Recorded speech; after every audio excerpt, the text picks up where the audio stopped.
Sometimes you are what the score of your previous game tells you you are. I'm Jimmie Allen. That's Casey Matthews. This is the Roll Jays podcast.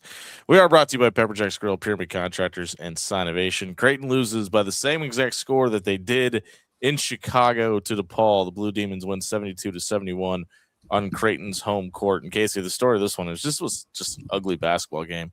12 turnovers by the Jays, 13 turnovers by the Blue Demons. It just wasn't pretty. No, I mean our execution I thought was poor, especially late in that late in the second half. For sure. I mean, I think you got to give some credit to DePaul. Sure.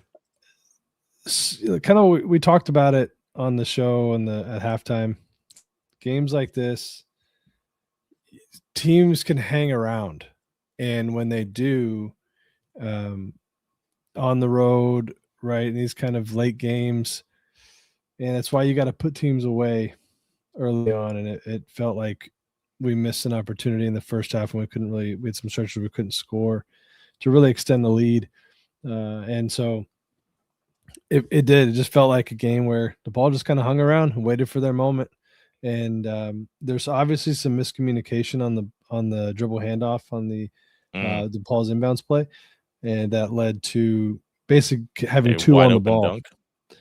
Yeah, two on the ball, and then that should never happen, especially with the ball is being dribbled away from the basket in that situation. So to commit two to the ball there was clearly a breakdown. My guess is they just didn't talk on the dribble handoff, and that's what led to that. And then offensively, there just wasn't, and we've said this a ton, there's just no offensive rhythm. And so to get late in that game like that, and to not, look, Josh got it going for a little bit. I was surprised that they didn't go to him. They think they probably were trying to go to Josh there late, and DePaul just did a good job of taking everything away except for Blake. But I was hoping Josh would get the last shot there. It was clearly drawn up for him. That's the way the motion was focusing for him to get on the switch and try to get an open look. They were clearly trying to go to him. I thought it was interesting that they made the ball go to the out of bounds on the far side of the court too, just because when the timeout was called and the whistle was blown, Nick was driving to the basket, was in the paint. So that to me, the inbound should have come from underneath the basket, which would have been perfect Jason Green territory. But I thought it was really interesting that they moved the ball to the out of bounds play to the opposite side. Jimmie, it's something I don't know the rule on that, so it's supposed to be, if it's a continuation in the paint towards the basket, it's supposed to be under the basket. So even on a timeout, though, I think on a timeout it probably should go to the timeline. But I don't know. But I know what you're saying. It would have probably been better for us had it been inbounded underneath. I don't know though. I still think it probably ends up where they deny everything, kind of go monster on the inbounds and make you throw over the top, and then you're trying to figure it out, get downhill with a short amount of time left on the clock. So I don't know. I think Mac's really good in those situations. Huss has a lot of good sets to run in there, but the way that I thought their inbound defender did a really good job of jumping, he read the eyes, and so he jumped ball side and took away that corner, and it basically forced Blake was the only thing open. And like, it's just something where, like, I've seen some stuff online about, I want to ask Huss about this. I've seen some stuff. People like to say that Mac doesn't do a very good job with timeouts. Like, this is a perfect example of why you don't burn timeouts and why you try to save timeouts, because he had a chance to draw up something with 3.5 seconds left, where most coaches don't have a timeout left in their arsenal. So, but look, we didn't win the game, and I felt like, again, you got to give credit to DePaul for being tough and sticking with it. I felt like they were definitely the tougher team in the second half. Something else I wanted to kind of hit Huss on and get his thoughts on that, because it felt like the first half, and you saw that timeout. If you had, I don't know if you were listening to John's call or not, but on the Peacock broadcast, they showed Huss talking to the team about. Yeah, so I listened to the call, but I watched the TV. But so I saw that. Yeah. And I think he's right. To not be on the ground, you got to be the first. You got to be the first of the ground. That has to happen, especially at home. Sure. Especially when you still have a lot on the line. Now we're in a situation where we still have to win one more. You have you have winnable games to try to pull one out, but you don't want to be in this position going into the last 2 games of your regular season where you have to win one to avoid dropping to the 6th seed. Well, not only do you have to win one, you got to win one probably maybe at Hinkle where you haven't had the best success all time. Well, if you don't beat Providence at home, and Providence has been playing well lately, so that's not going to be a game where that we just roll the balls out. And you're also looking at maybe finishing the season on a 4-game losing streak if that's the case too. And none of those things are good. I mean, no, you're right. I mean, I think Providence is our best shot at getting the win that we need. I think if DePaul drops one, we'd still be okay in terms of the 5 seed. But we need to take care of business on Saturday with Providence, or we definitely could be staring at a 6 seed, which isn't ideal. You don't want to play on Wednesday. And we have an apology to issue. We were having some issues going live on Twitter. That's why you saw me kind of off camera moving around. We finally got that live, so I apologize for that. This is the Bluejays podcast brought to you by Sinovation, Omaha Pepper Jacks Grill, Pyramid Contractors. We are expecting Creighton assistant coach Alan Huss to join us. Casey, give you a confirmation. Not yet. No. Yeah. As you can tell, we're not at the Chai tonight. Had some issues come up that we couldn't get down there to the game tonight, so we're doing this from home. Alan Huss usually comes up to the press box and does the game or does the podcast with us up there, but unfortunately we weren't able to make it down to the building tonight. So we'll see if Coach Huss can find a way to join here on the stream. We'll take your thoughts and questions tonight too. Get them in. Obviously, a very disappointing outcome to this one. 25 straight over DePaul, and then in this season you get swept by the Blue Demons. Lose the second one on your home court doesn't feel great, and I think for a program specifically at Creighton that has become accustomed to just having a defensive player of the year in the conference at center, to have a guy like Brandon Malachi that goes off for 21 points tonight and almost looked unstoppable, and for the second straight game you just don't have an answer for NJ Benson as well. It's just I think people have become accustomed to watching this team play high level defense, and this team clearly. Ryan Kalkbrenner or no Ryan Kalkbrenner just doesn't have it at that level. Yeah, I mean, dude, Macklin was phenomenal. He had 19 points in the second half. Yeah, I mean, just absolutely phenomenal. He could miss. I think he made 6 of his last 7. So, yeah, he was so good. I mean, I agree in terms of not having a big presence back there at the rim. To protect it. I mean, Macklin was going to some of that bully ball stuff, and we switched Josh onto him. Josh was a really good defender. He's one of the better defenders in the league. But at the end of the day, he was giving up some weight to Macklin, and they're in that bully ball stuff. It's tough. I felt like I was. It's something else I have on my list to ask Huss. Is I thought Fedor made a really good play. I'm interested to see the jump ball one. Yeah, because that's what we would call a swarm, and I'm interested to see if that was a called swarm or because that was really delayed. He trailed behind and then got there. I would be really surprised if it was called that. He just looked like he made a really heads-up play on the ball.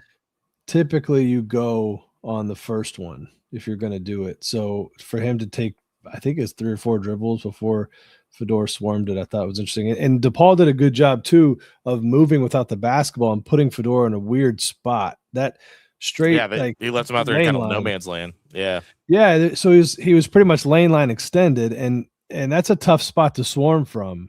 So it was a really good heads up play. It takes some feel, some instinct, I think, to do that.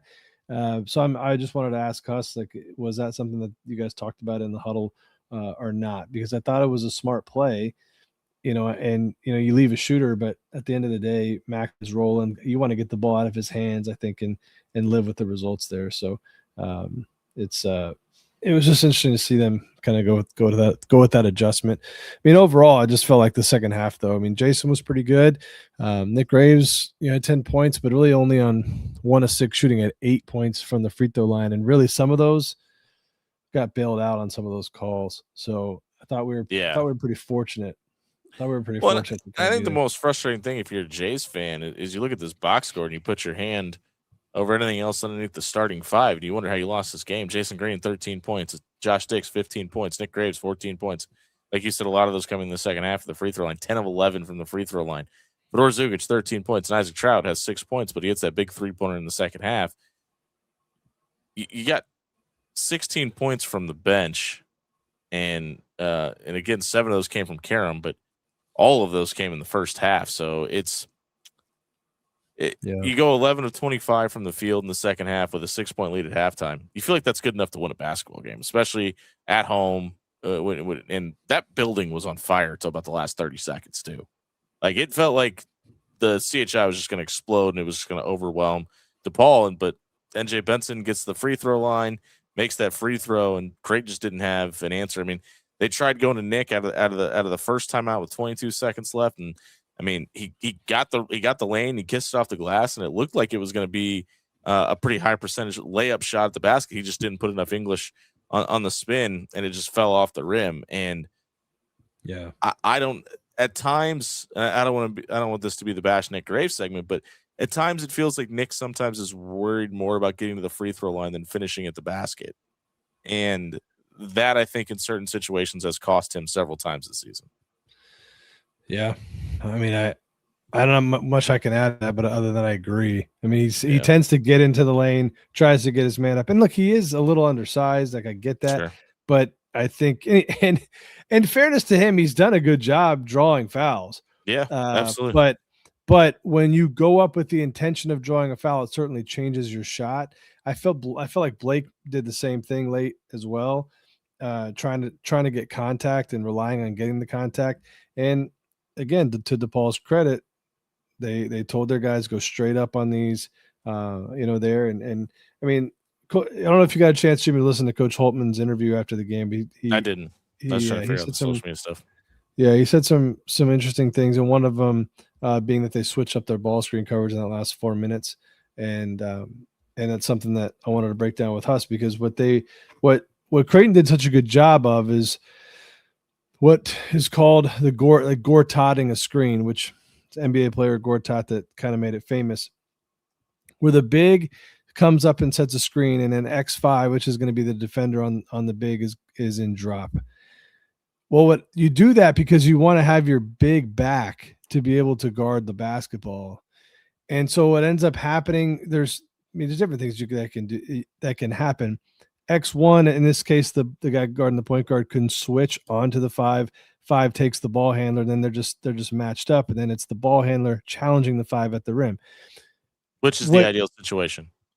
It is for the defense. That's what the defense wants. That's exactly why you call that coverage. Yeah. So the counter to that offensively is, instead of setting the screen and letting the guard go off the screen, when X5 rolls, in this situation it was Jason Green tonight, he rolls into, when Jason rolls, he rolls into X5.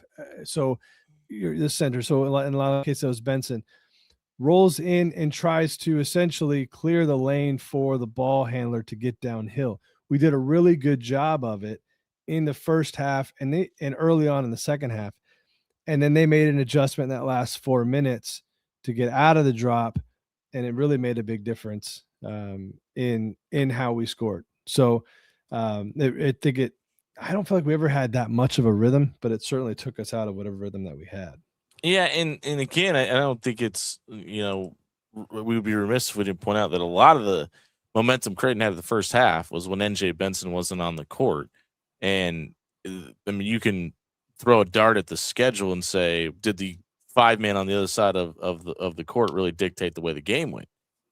And I mean, without a doubt, I mean, that was clearly the case tonight. And again, it's not a slight to Jason Green. He's playing completely out of position, but that's just the fact, is that if there's a 5 on the other side that has the size and the ability to dictate the way the game goes, typically this season, I don't even know if typically, I think you almost say every time, just doesn't come out with a win for Creighton's side. No, when we're certainly overmatched there and versus many of our opponents. Again, not a discredit to Jason. It's just that he's not a natural 5-man. He doesn't have the size that we've become accustomed to playing. I don't even think that's just on the defensive end. I think that's offensively too, is that, again, we've beat this horse, but not having a vertical threat above the rim changes everything that we do offensively. And we've become very one-dimensional, and we've relied so much on the 3-point jump shot. And like tonight, we shot 40%, but we only hit 10 threes. It's just not going to be enough. and it's not going to be enough firepower when you don't have at least something coming, consistently in the paint. Even though tonight I felt like Jason was fine. When you're going to go against the Terrace Reeds and the Zuby Ejiofor, it's really difficult. It's really difficult to win some of these games. Obviously, we beat for what it's UConn worth. by attacking. A lot of natural fives struggle with the guys guys like that too. So, no question. I mean, if you saw that game, you saw that game tonight. You saw how good Terrace Reed was today, and how good Zuby was against us over the weekend. It's certainly a tough matchup for us. So, trying to get Huss here. Let me, Jimmy, you want to do a commercial and I can call him? And yeah, let's take a quick commercial break here. We'll hear from our friends at Pepper Jacks and Pyramid Contractors. We'll try to get Creighton assistant coach and future head coach Alan Huss when we come back. This is the Roll Jays podcast. Why you need to try Pepper Jack's Grill, the best Philly cheesesteak in America. At Pepper Jack's Grill, we craft your Philly just the way you like it. Fresh ingredients, sizzling on the grill, and endless customization options. Not just Phillies, we've got rice bowls, burritos, nachos, and even vegetarian choices. And don't forget those crispy fries with our famous spicy ranch. With 10 great locations in Omaha, there's a delicious meal waiting for everyone in the family. Pepper Jack's Grill, your Philly, your way. At Pyramid Contractors, we do it all. From repairing or replacing your roof to updating siding, windows, or gutters. When you have a home improvement project, call Pyramid Contractors. PyramidRoof.com, never settle for less. Welcome back into the Roll Jays podcast, brought to you by Pepper Jack's Grill, Pyramid Contractors, Sinovation, Omaha. Casey Matthews, Jimmie Allen with you here. Were you able to get a hold of him? Yeah. He's okay. Said he's going to jump on. I'm sure they're still meeting. Yeah, and it sounded like there was something going on with the press conferences, maybe going a little bit long. Obviously, he's not in there doing that, but there may be something with the media that he had to do as well. So, Creighton assistant coach, head coach in waiting, Alan Huss, going to join us here shortly in Sinovation. Coach's Corners, Creighton falls 72-71 tonight, and I hate to make it all about what's next, but it just feels like at this point it's got all eyes have to be on the transfer portal and the addressing the needs of what this team looks like next year, and obviously the field of 68. Talking about the possibility of this being Max last year, you and I have talked about that possibility. I think everybody with adding Alan Huss to the staff with the title of head coach in waiting kind of speculated that may be the possibility, but not that it matters to per se, but it'll be really interesting to see. Let's play glass half full, glass half empty situation where it's okay, well, do you expect Alan Huss to take over next year? Do you expect Greg McDermott to come back next year? The philosophy in which this team would be built throughout the offseason based on those two situations becomes really intriguing because, obviously I don't think Greg McDermott would ideally go out and get an Owen Freeman that's going to be limited due to an injury that he could never foresee happening and have to move the – but I think Alan Huss may have just, as the head coach, may have adjusted some needs in the other direction. Now, listen, I want to be very clear that Owen Freeman was the top number 5 guy in the transfer portal at the time that he committed to Creighton. Both those guys would have been very happy to have him. It was just an unfortunate situation. But what's next? Because clearly the priority in this offseason has to be go out and get a 5. It just that has to be the priority. Yeah, I definitely agree. I think I think a lot of the same positions of need last year are going to be the same positions this year. Sure. I think that you got Nick and Josh on 1-year rentals, so yeah, that's pretty obvious. Yeah, I think point guard and 5 man, Huss should be jumping on here in just a second, but point guard and 5 are going to be the spots that you're going to have to spend some money. And yeah, they don't have McMillan, so I'm not sure what our guy is talking about, but I'm assuming he means Macklin. Yeah. But that's a silly comment. But anyway, here's our guy. There's Coach. Great assistant coach Alan Huss now joining us in the Sinovation Coach's Corner. Coach, another tough loss. This one at home. You guys had a chance to win at the end there. What was the play that drawn up that ended up going to Blake, and where was that ball supposed to go with the initial drop? Yeah, that was the option. We were trying to go to Blake. He had an option on a misdirect 3. They switched that out.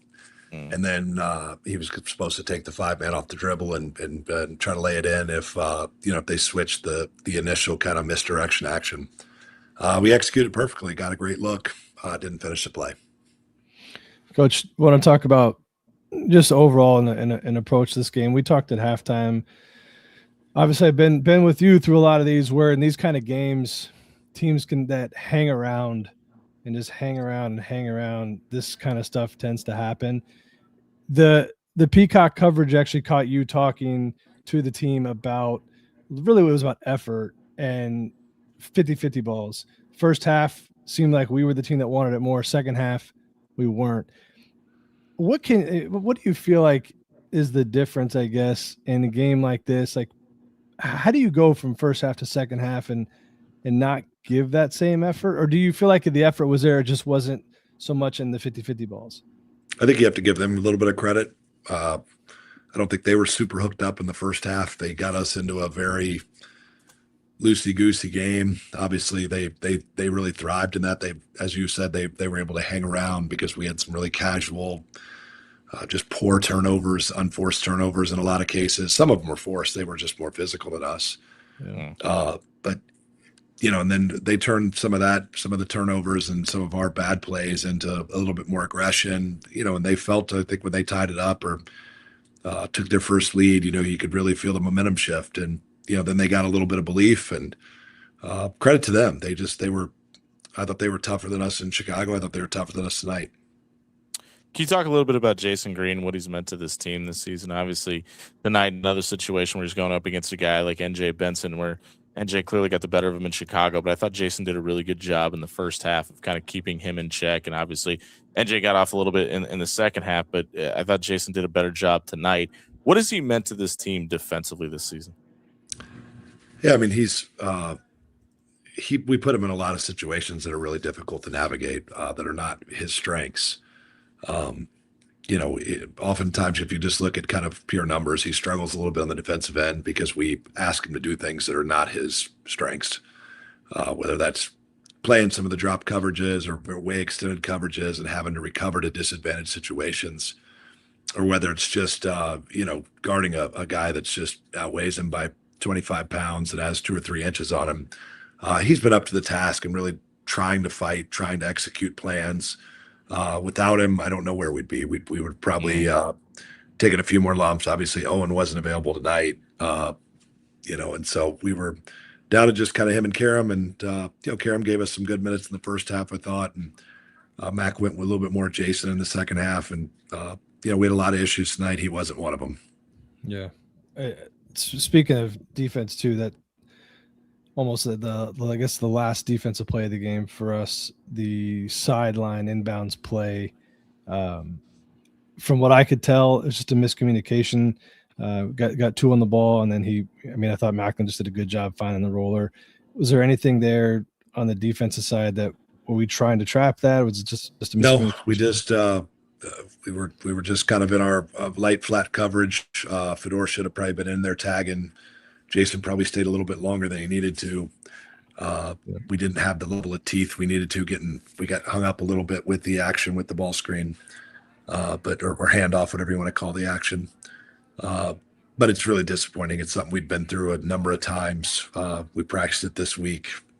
Yeah, did 2 10-minute segments on that exact scenario. And really should have figured out some way to have been a little bit more sound in that situation for certain.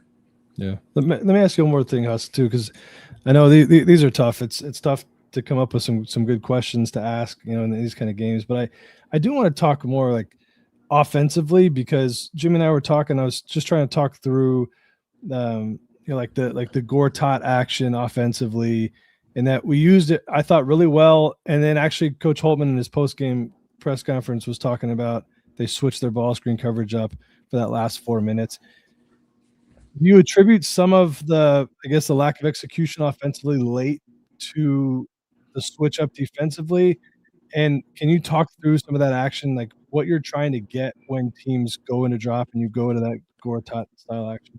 Yeah, what they went to late is they inverted the matchup and went to switching, and then they just they had some success when they had the French kid 21 in at the 5 there for a while when they were in some foul trouble, and then when they were in their deep drop, to your point, we were able to really hostage dribble them, get them in jail, and then kind of snake into a Gortat situation, kind of weave our way back through there, and then seal the shot blocker at the rim. we had a lot of success getting paint touches that way. They went to more of a on ball switch there down the stretch, and that really, clearly they have they got the video of the St. John's game and realized that we have a really challenging time. I mean, basically, when you get into a switch, you have to you become a one-on-one basketball team. They're not going to commit to any action. That's what happened to us down the stretch tonight. Again, they went to that switch last 5 or so minutes of the game, and we got really stagnant. Again, we got a couple of good looks, but it certainly took the energy out of what we were trying to do offensively, and much like St. John's was able to do for the entirety of the game when they switched us. I know Casey just asked about Fedor a minute ago on that play, but obviously he's been enthralled into the starting lineup over the last couple of games. What have you guys seen from him in practice and in those starting minutes that has been different than what he's given last year and a half? Yeah, I mean, I think he's playing with a little bit longer leash, which typically leads to a little bit more offensive confidence.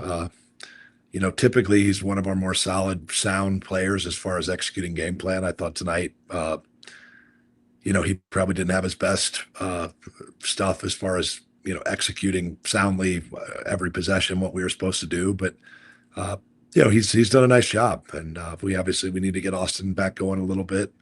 And I think you'll see him last couple of games here rise to the occasion and, hopefully give us an opportunity to win these last couple of games, the collective unit. Yeah. We'll stay on Fedor because I was interested to ask you that play late where Fedor got the jump ball. It seemed like a very late swarm, and also his man was more lane line extended when he went on the swarm. Is that just a feel thing? Because it didn't seem like that was a call. Like, does he have a pretty good feel for that stuff? I mean, we were supposed to swarm, and he forgot what we were doing, and he was late on it. But we were swarming we were supposed to be swarming, I think, the second bounce. Okay. In those back down Barkley bully, whatever you want to call them, situations. So he was a dribble late, but he went and made a play on the ball. But no, the next guy should have pulled when he went to swarm. Okay. And then my last question, Huss, is for you. Is you were starting to talk about Austin, and the thing that stands out to me when I look at the box score is 4 shot attempts for a guy that really needs a lot of shot attempts, I think, to get going offensively. You know how much respect I have and everybody has for you specifically offensively. What are some things that you'll talk to him about over the next couple of days to try to get, maybe was it a confidence thing for him or just a more of an understanding of what he can do in this kind of interesting role that he's in? Yeah, I mean, number one, he's got to get back fully healthy. Typically he's a guy that can get to his own shot kind of whenever he'd like. He's had a little bit more of a difficult time doing that with the kind of Achilles / ankle injury he's been dealing with. So number one, he's got to get fully healthy. And then number two, he's got to get himself back in a little bit of shape because he's missed some practice time. And, but I think once we do that, we'll continue to kind of run some off-ball actions for him and try to get him involved offensively a little bit more. But I mean, if he's out there for his, 25 minutes that he's capable of playing, then, he's going to find a way to be impactful offensively. We just got to get him out there a little bit more. Yeah. Well, Coach, we appreciate your time. Obviously, a few more games left to go. We'll talk to you later in the season. Thanks for being here tonight. Sounds good. Thanks, guys. Great assistant coach Alan Huss joining us here on the Sinovation Omaha Coaches Corner. As Creighton falls 72-71 tonight. And listen, you and I could talk to Alan Huss all night long, but after this one, I mean, there's not really too many answers that you're going to get to the issues this team has. I mean, it's you're 29 games into the season. At this point, your Tiger has stripes for a reason. And yeah, for sure. It's always tough too, because like this is a game where, I mean, the truth is like you're playing at this point. You're playing for a seed line in the Big East tournament, and I can just tell you this, and for anybody that's listening now or will watch, maybe tomorrow, is that like Alan Huss is one of the most competitive people that I know. And when I say the stuff that I say about respect, it's not BS. Like he's such a good basketball coach. And I'm really, again, we've had this discussion, Jimmie. It's like part of me is like, man, I can't wait to see what he does with the program. But please, Mac, don't leave yet. So we're in good hands. But I think these are tough because that dude, it doesn't matter what's on the line. He wants to win, and he does a pretty good job of coming on these shows, our show specifically, answering questions, showing some class, and giving, I thought what he said early on, right? Just kind of tip the cap to DePaul a little bit for their effort. So these are tough. I mean, shoot, Jimmie, I mean, I used to come on your show back when I was still on the staff, and it was a whole lot more fun after a win than it was. Absolutely. So, and sometimes, and that's why I love guys like Huss that still do the show. There's plenty of times where you'd lose and you weren't supposed to do the show, and the coach that was supposed to goes, "Hey man, you want to take the show tonight?" And I'm like, yeah, I guess. So no, but you're asking, so I will. Yeah, it's a lot more fun after you win, but but no, these are definitely tough. But look, I think there's nothing hurt. I mean, honestly, like there's nothing hurt tonight. We didn't lose, anything that we can't get back on Saturday, and make sure that we lock up that top 5 seed so that we aren't playing on Wednesday, which I know I keep beating that dead horse, but that's really important for us to grab that. So, yeah. I just don't like.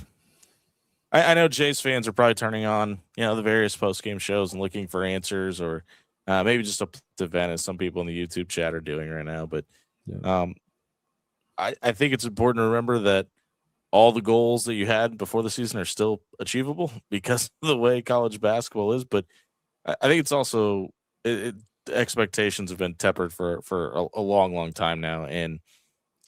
Yeah, I think I agree with you. I think the program is in the right hands going forward, whether it be Mac next year, whether it be Huss next year. And the fact that you have the combination of both, if like maybe, I guess, worst case scenario is you still have both those guys on your staff in another year for them to kind of figure this thing out. So if I mean, if you're looking for silver lining, I think that's definitely part of it.